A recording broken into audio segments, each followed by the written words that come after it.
Right, ఇక main news చూసుకుంటే రాష్ట్ర ఖజానాకు లిక్కర్ కిక్కు, ఏటేటా పెరుగుతున్న మద్యం రెవెన్యూ గ్రోత్ రేట్.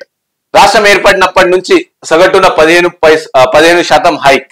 సో తెలంగాణలో లిక్కర్ సేల్ పెరుగుతున్నాయి. ఇది ఎప్పటి నుంచి స్టార్ట్ అయిందంటే మెయిన్ ఎప్పుడైతే గత ప్రభుత్వం బీఆర్ఎస్ అధికారంలోకి వచ్చిందో రాష్ట్రం మొత్తం ఒక లిక్కర్ దందలో ముంచేస్తుంది. ఇటు లిక్కర్ స్కాములు చేస్తున్నారు వాళ్ళు, మళ్ళీ లిక్కర్ సేల్స్ పెంచుతా ఉన్నారు తెలంగాణలో.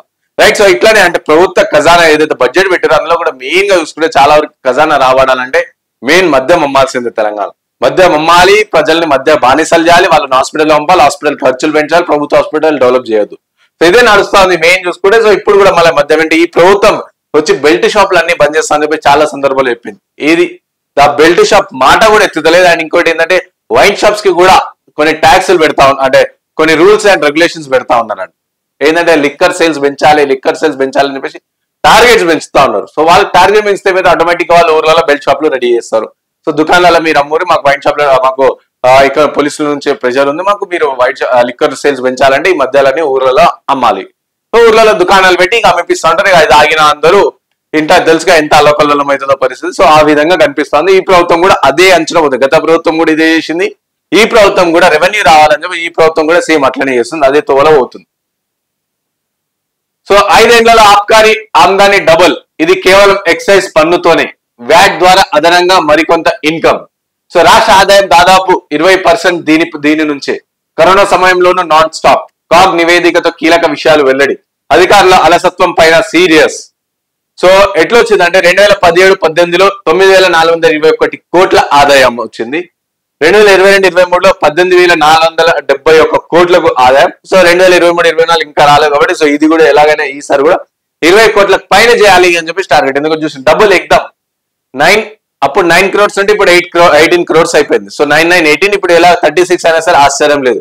ఎందుకంటే చూసినా మనం ప్రతి ఒక్కరు కూడా మందు చెందు దావత్ భారీ గట్టిగా నడుస్తా ఉంది. అండ్ ప్రతి ఒక్క ఊర్లలో కావచ్చు, వైన్ షాప్ లో కావచ్చు, సో వీళ్ళకి టార్గెట్లు పెంచి మరి సేల్స్ పెంచాలి అని చెప్పి ప్రభుత్వ అధికారుల నుంచి వాళ్ళకి ఆదేశాలు అందుతున్నట్టు మనకు తెలుస్తా ఉంది.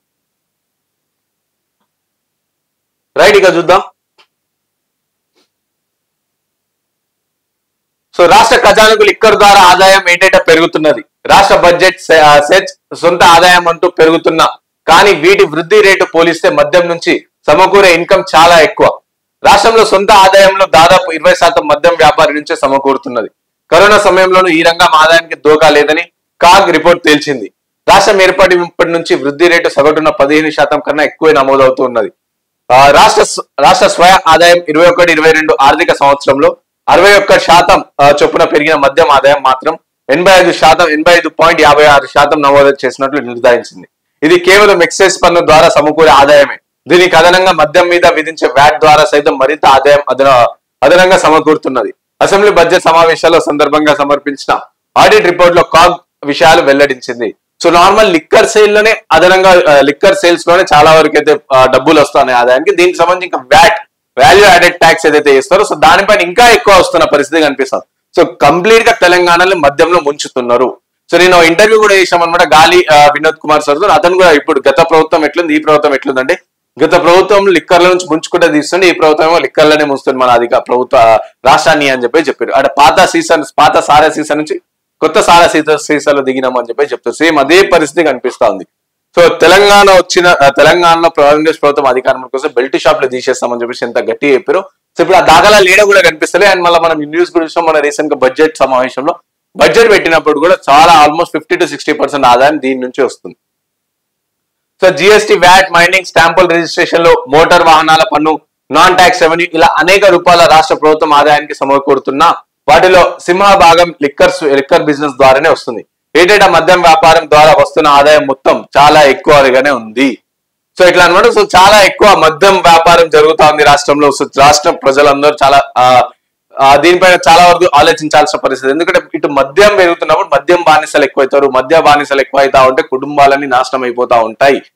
సో కాబట్టి ప్రభుత్వం కూడా దీనిపైన ఏ విధంగా అయితే హామీలు ఇచ్చింది, ఎలాగైనా సరే లిక్కర్ దందాలు అనేది అరికడతాం అవన్నీ చెప్తారు.